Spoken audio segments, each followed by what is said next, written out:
Thanks so much. Welcome, everybody. How are you doing today? You're like, it's the morning time. Good morning. We're fine. We're okay. Good. Don't worry. We'll start from here and we'll build up. Do all of you have the Whova app? We asked you to create kind of a word cloud for us. And we were looking at the word cloud before the presentation happened. What was the prompt, Sarah? In 1 or 2 words, how do you feel about giving presentations? And if you look at the word cloud, overwhelmingly in the center of it, there's one word that says nervous. So we named our presentation Presentations That Stick the Landing. And we are making an assumption about why you're here, but we want to speak to your needs. So we're going to be asking you to engage throughout the presentation. But nervous, right? Raise your hand if you've been nervous, trying to give a presentation, trying to think about these things. You want the assurance, right, that it's going to land, that you're going to stick the landing, that it's all going to be good. So we're going to be talking through a few different things today. You won't be Simone Biles by the end of it, but you'll feel like Simone Biles by the end of it. And we can't pack everything into the hour, but this is a good start.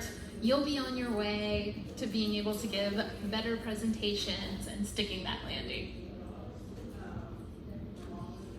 Okay, so this isn't me, but this is an approximation of me when I was really young. My name's Rebecca, and when I was probably like 7, I went to a science museum in my hometown of Kansas City, Missouri. And instead of participating in the science, what I was really drawn to was the broadcasting. So I sat down behind the desk as like an 8-year-old and I practiced my reading skills and I felt so excited to read off of the teleprompter. And I dreamed of being a broadcasting person or a presentation person someday. And we all kind of got that chance when COVID happened. Because all of a sudden, like it or not, we were stuck at home in front of a camera, on camera meetings all day, and whether or not you wanted to be on camera, you were on camera. So I made the most of it. I decided that I was going to do virtual events and help people to get camera ready and help people to feel comfortable on their Zoom screen. So there are a few different elements to the way that I have things set up, and we'll go through those at the end if you want to enhance your virtual presentations. But who is a speaker? Raise your hand if you're a speaker. Fantastic. Give these people a round of applause. Yay! You're welcome. Come on in. Come on in. But actually, we're all speakers, right? At a certain point in your life, you're going to have a moment where you want to say something and you want people to hear what you have to say, right? And so we're all speakers. And in that moment, what you want is for people to get your message. You want to get your message across. So that's what we're going to be speaking about today. Yes. But this is every speaker before their presentation, right? This Including is the us. nervous cloud, including us, like 10 minutes ago, right? This is everybody, like the spotlight's on you, all of those good things. And then this is every audience member. About 10 minutes in. Like, let's do an experiment really quick. Reach with your arm and touch your phone. Right? Like if you can arm reach. So you're in competition with the computer. You're in competition with the phone. If you're not consistently interesting, if you're not talking about something that's interesting, that solves a pain point for your audience, or you're not keeping the variety happening, phone. About 10 minutes in is what they say. Oh, I might have revealed that answer too quickly. How many minutes? You ruined it! I ruined it! 10 minutes! But how many minutes do you think before you're giving a presentation? 4. Okay. Yeah, tell us. Like, raise your hand or tell us. Like, how many minutes do you think you have? 1. Okay. 1, 2. Okay, yes. There's this trust building that happens with your audience, and it happens pretty quickly. Your audience can tell, is this going to be a monotone presentation, or is this going to be something that I'm actually interested in? And if, as soon as they're not interested, the phone. Probably some of you today, the phone. And that's just how it is, right? That's just how it is. No problem. So you got 10 minutes. Okay, so what we want to do with our first 10 minutes, or our first 4 minutes, or our first 1 minute is establish some problem that the audience has. It's not a problem that you have. Maybe it was a problem that you had, but it's a problem that your audience has. Because if your audience doesn't have that problem, they don't care, right? So in life, you have a problem, therefore, you find a solution to that problem, right? But there's a problem, and that is that there's another problem after every solution. You have the problem, you find the solution, but there's another problem. And we're all doing that as Salesforce solutioners. Every day, that's your job, right? Is to find the solution to these people's problems. And when you're making a presentation, you want to think about not just the problem, not just the solution, but the problem beforehand, okay? So before just being like, here's my solution, you have to build that there's a problem. Then you can solve it. Got it? So we kind of started, this is going to get really meta really quickly, but we started out with, you guys are probably nervous, right? Because most presenters, most speakers are nervous. So that's a problem that we're hoping that we can help you solve through some of these tips. So this is your problem. This is what you sound like to your audience. Raise your hand if you've been in any kind of Salesforce presentation and this is how you felt as an audience member, right? We can all close our eyes. As an audience member, we've had these moments, we've had these Zoom calls, right? Wah, wah, wah, wah, wah. And you came to the thing because you actually cared about what the presentation was about, but then wah. So we've got some tips that we can give you to help spice that up a little bit. So your solution is to keep it like a heartbeat. Gotta keep it moving. To keep there being variety in what you have to say. And there are a few different ways to do that. So I'm gonna ask you for some ways. What have you heard of in the past that speakers have said, oh, to keep it lively, to keep it moving, you could Ask questions. ask questions. There you go. Nice, you could. Joke. Icebreaker, tell a joke. You could. Say something provocative. Ooh, say something provocative. You could. You're before you probably will. Yeah. Ask for a response in the chat. You could ask, if you're making a virtual presentation, you could ask for a response in the chat, or you can ask for a response from your audience here, right? All these things that apply to good presentations apply to good virtual presentations as well. So asking your audience to reply in the chat gives them that opportunity to engage 100%. So this is what most presentations look like. Right? That's where the 1 minute or the 2 minute or the 4 minute or the 10 minute, there we go. Flat. So now we're gonna ask you to do a few things and get really interactive. Are you willing to get interactive with us? Good, you engaged? Okay, I'm gonna ask you to put down your coffee or whatever you're holding and stand up with me for a second. We're just gonna practice some powerful stances. Okay, so first we're gonna practice not being confident. Show me not confident. Probably you're gonna not make eye contact, you might shrink down a little bit, you might create a barrier with your arms or with your legs, right? You're gonna shrink. Do you feel that shrinking feeling? Like you're shrinking down, you're not feeling very confident. Now let's do the opposite of that. Open up your chest, open up your shoulders, raise your chin, try to put your stance in between your 2 feet, and then here's something like that I want you to do, because I used to be a dancer and this is where we get our energy from. If you've done any sports, if you've done anything where you're moving around and maybe this isn't your forte or maybe it is, you know that you can get energy from the ground. So I want you to bend your knees really quick and I want you to feel like energy coming up from the ground to support you. And I want you to feel how your body stacks up over your feet to support you. And I want you to expand as much as possible. Automatically, you probably feel a little bit more confident. And maybe you've seen the TED Talk Of the power pose, right? We put our hands on our hips. This has been proven. If you do this for 2 minutes before an interview, before a presentation, there's something physiological that goes on in your brain that actually makes you more confident.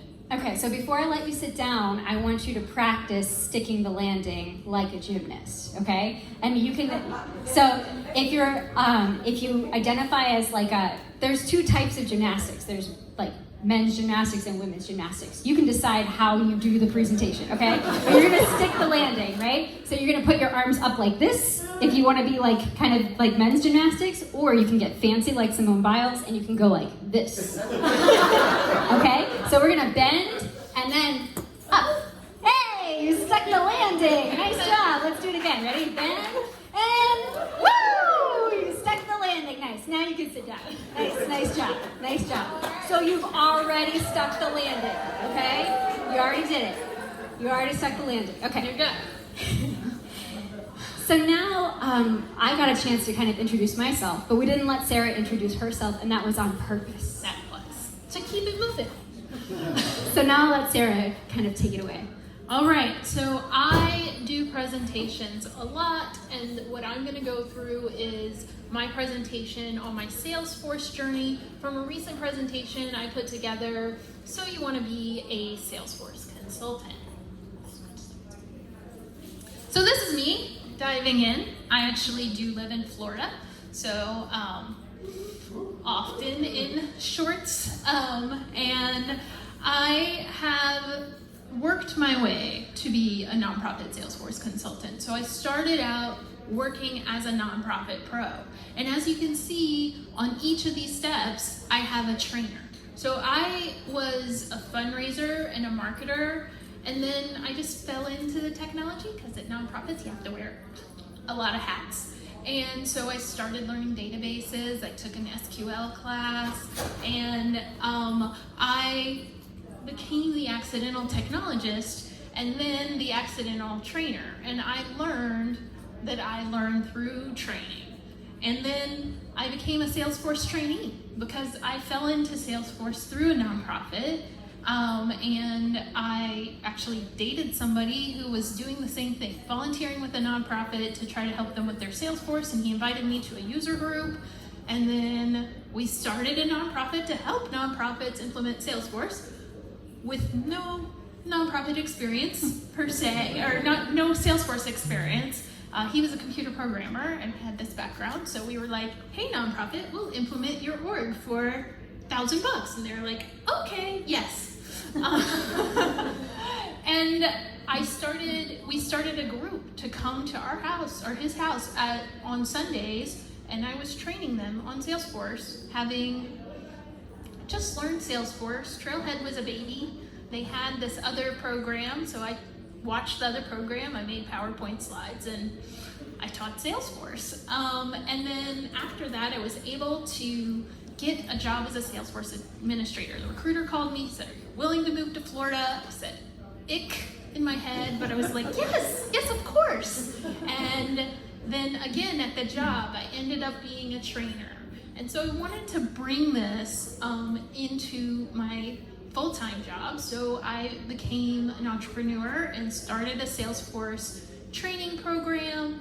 And as part of that, and part of being a Salesforce consultant, someone came to me and said, hey, you should do a Salesforce Saturday in the nonprofit vertical. And it was during COVID, so there hadn't been, Salesforce Saturdays were traditionally a location-based thing. You got together and you did trailheads together, but we said, okay, let's do it. And we had 45 people come the first time and stayed for 4 hours. That hasn't happened since. But we had fun hanging out. And what I found, things I learned from hosting the Salesforce Saturday and regularly being in front of the camera and learning about making presentations, is that a lot of people were working with nonprofits with no nonprofit experience or understanding of nonprofits. A lot of people were working with nonprofits with no Salesforce experience. That was me. And even the freelance NPSP consultants were still struggling to find answers sometimes. And everyone wanted to ask questions and feel heard. And to respond to that need, I kept up with the Salesforce Saturdays. I created an NPSP Academy where we have free lunch and learns, and I created a study guide and a training program. Okay, so y'all get that. This is see that I was moving during this whole part of my presentation. So it wasn't just an about me slide. It wasn't about me slide. There was movement through that about me slide. You could see the steps. It wasn't just a headshot and my name. So what about Zoom? This in person, we move forward, we move big, and so we can be more interactive. You can't turn off your camera. We ask you not to look at your phones. We see you. But you can still tune out, right? You can still like look really engaged but be thinking about something else. And that's like part of being human. So that's A-okay. But your goal as a presenter is to actually address the needs of your audience, right? So with Zoom, we have some limitations on how we can present.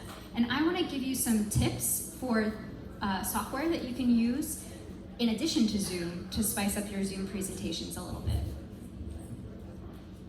So I came to Rebecca because I do these Salesforce Saturday presentations, and I do these lunch and learns, and I do these virtual stuff, and I say, hey, this woman, she's from Process Driven. You might, some people who use ClickUp might recognize her. She does a lot of ClickUp tutorials. She has this whole community where she helps people define their processes. And I was like, she is giving these presentations, Rebecca, where she's little, and then she's big, and then she's bigger, and she seems to be doing it, like she's doing it live. So something's flowing. How the heck is she doing that virtually? And I said, Whoop. And I said, Sarah, I have the answer. So I don't know for sure because I haven't ever met Layla, but I would assume that she's using one of these two tools. So pay special attention. No, just kidding. So this is, I'm not affiliated with these tools in any way, but this is an ATEM Mini. And this is a really easy way if you, it's like slightly pricey, but if you have the budget, it's a really easy way to spice up your presentations. It plugs into your computer and then it allows you to have several different views already built in. So you can press a button and you can have this view pop up. You can have press a button and have that view pop up. If you see, yeah, Sarah's gonna point it out. Up there where it says picture in picture, you see those 4 squares in the different corners? That will automatically pop your Zoom window to that corner, to that corner, to that corner. So you don't have the problem of covering up part of your slide. So that in and of itself could spice something up, right? So you're presenting alongside your slides, but you also have other options as well. And you can program these 1, 2, 3, 4 buttons to do different things too. Another thing that you can use that I use that's slightly cheaper and very programmable is the Elgato Stream Deck. The triangle is my logo of my company, so that makes me really excited every time I come to my computer. I'm like, ooh, my logo is on my Stream Deck. But then when you turn it on, thank you. Then when you turn it on, you can program each of these buttons to do so many different things. So out of the box, it comes with Zoom, so you can press a button and turn your camera off. You can press a button and turn your microphone off. You can, if you're a presenter, press a button and turn everybody's microphone off. Or press a button and have the chat pop up, or have the chat come back down. And if you make virtual presentations a lot, you'll realize that this is a really big deal because you've got so much to think about when you're making a presentation. Make it easy for yourself and have these buttons. Now, another thing I want to say is that this isn't just for virtual presentations. These buttons can be programmed to do anything. So any hotkey that you have on your computer, you can link to this button and then it will do that thing. Oh, that's so cool. I know. So it gets like really exciting as when you get this, if you take the time to program it, because you can open up applications, you can turn things on and off.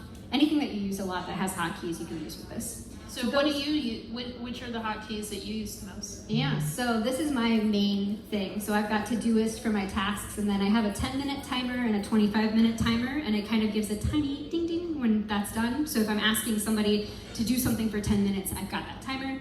I have a start and stop recording on my Mac. I have links to Airtable, Google, Toggle, that type of stuff. So anything that you use all the time, like if you want your Salesforce login to be there, you can program it to go to that login page, etc., etc. So that's a cool tool. Yes? So does this tool have the same little picture pop-up? Not out of the box. So the A10 Mini out of the box will give you that picture-in-picture functionality. This is so programmable that you have to do that extra work of programming it. So it does come with a few different features, but it doesn't come with that part out of the box. But that's what we're going to talk about next. Is how You to do queued that it part. up perfectly. Nice segue, thank you. Now, unfortunately, or fortunately, we've had technical difficulties today. So you're not going to get to see exactly what we hoped that you would be able to see, but that's also part of giving a presentation, right? You're going to have technical difficulties. So we created some scenes based on Layla's scenes to just show you, but they may or may not be working at all. Yeah. Well, let's set one up. Yeah, I'll set one up live for you so you can see. Okay. So we have a, This is called OBS Studio. thanks. It is a free program that you can download. It is like Salesforce. It has a learning curve. Rebecca is my friend, so she helped me set mine up. And I can help any of you set yours up. So we're at the top of the hour, just to give a time check. Okay, so I'm not sure how well you can see this, but at the bottom you can add a scene, and in your scene you can put anything. So you've got this list of sources. You can put a window capture, for instance. So you could put any window that you've got up, which we don't have any windows up, but if I put like Google Chrome up, you could put that. I have Google Chrome up. I know, I thought it was up also. Where is Google Chrome? You have to go down. Can you do it? Thanks. Okay, in the meantime, let's talk about some other things that you can do to spice up your presentation. So you've got a spectrum from loud to soft, from fast to slow. There are a lot of different spectrums that you can do. The thing is that even what I'm doing right now is talking with my same voice over and over and over. And after a while, that same voice, even if it's got some variety to it, turns into wah, wah, wah, wah, wah. So you want to practice with saying some things slower. And also moving through quickly with other parts. You want to practice bringing your voice down. Maybe not that far down. And also speaking loudly with power. That variety adds that kind of heartbeat to what it is that you're trying to do. Can you think of other spectrums that you could play with? Fast and slow, loud and soft. Anything else? Yeah. Silence pauses are huge. If you put a pause before something you're about to say, it becomes important. Yeah. Is this for video or sound? I would say for either, right? I would say any kind of presentation. Was that your question? Oh, she's talking about the tool. So, what would happen? Or were you? You were. Yeah. What would happen with these scenes is that my camera would come up. I'd have a microphone plugged in. We have the text, Sarah. That's working. But we had added a window capture of our slide presentation. And then you can switch between scenes very seamlessly. Yeah, I'll make something for you, even though our stuff isn't really working. So you've got lots of options. You can put an audio input or output. You can put your browser, which is, your Chrome or whatever. You can put a color source. All of these different things. So we could add an image, for instance. Are you okay with adding an image from your computer? Let's see. Scary. Maybe we should pick a different thing. So Sarah's got pictures of her nephew on her computer. Come on. Yeah. Let's see what else we have. Yeah. What else is here? You could. Boarding pass. Yeah. Pick any. Cleaning. House interior. That seems. There you go. Ooh, everyone said ooh. That's a good sign. Okay. So we've got this image. This isn't my house. Say this is an image of, it could be your headshot, or it could be any image. A lot of times, I'll take an image off of anything and make it super duper big and then make it my background. It's like, ooh, now that's your house. Right. Rebecca is always sitting in the Salesforce tower. That's true. I constantly sit in the Australian Salesforce Tower. An Australian told me it was the Australian Salesforce Tower. I just like the way that it looks. Okay, so you've got an image, right? And then you can also add in a few other things. You could add in, you're generally gonna add in your video capture device, which would be your camera, but that's the part that's not working for us today. You can also put like a color source. So you can put like a red color source and start to build some things together. We've got this red. Okay, so we can make this slightly smaller and put it over here. And then maybe we want that to be our background for our picture. I don't know. Ta-da. Another thing to know is that this is the order. This is like the top and this is the bottom. So you can take this and put it to the bottom so that you can make this type of thing. I'm just building something off the top of my head, but if there's something in particular that you want to see, let me know. So if you've seen people with a caption on their Zoom or doing some of this stuff in and out, what you can do in OBS is just add scenes and switch between them as you're going, and that is, you can create what they call a virtual camera. Yes. So sorry that this isn't really working, but let's say that we're gonna pretend that Sarah is right next to this on our screen. So we've got Sarah on one side of our screen and we've got this picture on the other side of the screen. We could do that really easily. And then what you'll do is you click Start Virtual Camera and you connect it to Zoom. So now instead of your camera, instead of your Logitech camera or the camera that's built into your computer, you're using this instead. And so you have the option to, anytime you would show your face, show your presentation. Show your presentation with your face. Show some images that you want. You can program all of these scenes, and because you can do Salesforce, you definitely can do this with a little bit of training. It's a little awkward at first, but it's completely free. There are some other tools that are paid that will do this out of the box for you, and I will list them, and you can also come and take a picture of my thing after the fact if you want. But here are some that I enjoy. One of them is called Prezi. Has anyone made a Prezi before? They finally have a Prezi virtual cam that works. I got it in 2020, it didn't work. Now it works really well. And you can put images next to you or put your slides next to you. Another one is called Mm-hmm. Can you say that? Mm-hmm. It's spelled MMHMM.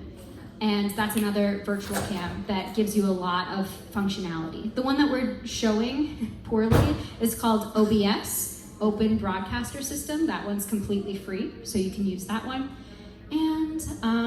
And with this one too, I was able to do it with my desktop computer. You can download an app on your phone so that you can connect your iPhone to add your camera to this. So then you'd be able to switch between your iPhone. I mean, like, create some pretty cool stuff. Takes time. So if you don't have a lot of time to put to your presentation, well, that's okay. The last thing that I want to show you, and I hope that you get this, is that where it says program, you can do it in studio mode if you click studio mode. And then, so where you see program is what your audience is going to see, and where you see preview is what you want your audience to see next. So you can choose what scene you want your audience to see next, and then click fade, and then voila, now they see it. So that's a cool way of getting it all set up behind the scenes before you show your presentation. And this takes lots of planning, obviously. But once you have it set up, then you can use it forever and ever. Does anyone have questions about the virtual camera specifically? Oops. Cool, great. Through the whole thing. Whoops. No worries. I played it from the beginning. It's all good. All right. So our final tips. Present with power. Remember that showing up is the most important thing that you can do. So when you're here and you have your shot, present with power. Do your little sticking to landing or your power pose, whatever it takes to get you open and confident. And engage your audience. So we've engaged you this whole time, right? You've been leaning forward. Hopefully you haven't looked at your phone. Oh, I see some. Steam Deck is on Sorry. sale, 39% off Android. And make sure you have a variety of movement. And check out these cool virtual tools. We listed them here. The it's A10 with an M mini and the Stream Deck are the two that we showed you here today. And then OBS is the one that we tried to demo. And don't take yourself too seriously. When you're the presenter, it's easy to sweat the small stuff. But your audience, as long as you're addressing their major pain points, will come along with you. So go with it. And how many of you in the audience consider yourself planners? All right, we got a lot of type A planners, right, in the audience. Rebecca and I are pantsers. We like to go off the seat of our pants. Like, we did plan this, but last we also night. pantsed it. And so work with your style. I think the more experience you have, the easier this gets. Would you guys agree with that? Right? The more times you've made the same presentation, or the more time you've made presentations in general, the easier that it gets. Remember that you're here to serve your audience. So if you have a good idea of what they want, you're gonna be okay. Okay. And my favorite thing to do at the beginning of a session, which we didn't do at the beginning, so we'll have to do it at the end to stick the landing, is to have a pump up session. And these walls are thin, so I'm sure we've been disturbing the folks with our loudness this whole time, but They've been jealous. Any questions from you guys before we end our presentation? Yeah. You keep referencing Zoom. Does it work with other? Yes. All of these virtual cameras work with Google Meet, with Zoom, with Hangouts. with Vimeo, like I With use my virtual Teams. background for Vimeo recordings. Facebook Live, StreamYard. I mean, all of these things. I have some. You could use it with Twitch. That's actually how I found it. Was a lot of Twitch people use OBS, and man, do they know OBS? So, yeah, that's how I learned OBS. Oh, do you Twitch? No, I don't. Oh.